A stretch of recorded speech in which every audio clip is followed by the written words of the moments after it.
आऊज़ु बिल्लाहि मिनश्शैतानिर्रजीम बिस्मिल्लाहिर्रहमानिर्रहीम। 12वां पारा सूरा हूद दे 7वें रुकू का खुलासा। इस रुकू च दस्या गया है कि फरिश्ते बहुत ही सोहने शक्ल च, मुंडियां दी शक्ल च, लड़कियां दी शक्ल च सैयदना इब्राहीम अलैहिस्सलाम ते आप दी ज़ौजा मोहतरमा दे कोल आए तो उन्होंने खुशखबरी दिती कि अल्लाह उन्होंने एक पुत्र देगा, उस तो मगर उस पुत्र नूं पोता ता करने वाला है।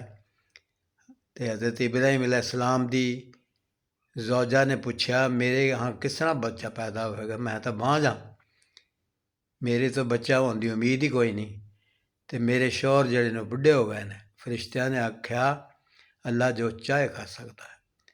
फिर ये फरिश्ते हज़रत लूत अलैहिस्सलाम को लपड़े।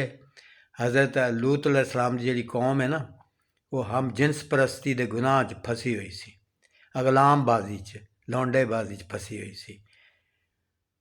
मुंडियां दी खूबसूरत मुंडियां दी इतलाह उन्होंने मिली तो चाई ना रजे ते आके हज़रत लूत अलैहिस्सलाम दे घर का घेरा पा लिया। हज़रत लूत अलैहिस्सलाम ने आख्या काश मेरे कोल तुहाडा मुकाबला करने की ताकत होंदी। फरिश्ता ने आख्या तुसीं ना घबराओ, अज रात आपदे घर वालियां नूं लैके बस्ती चों बाहर चले जाओ। उन्हां दी बीवी तो सवा सारे उन्हां दे घर वाले चले गए।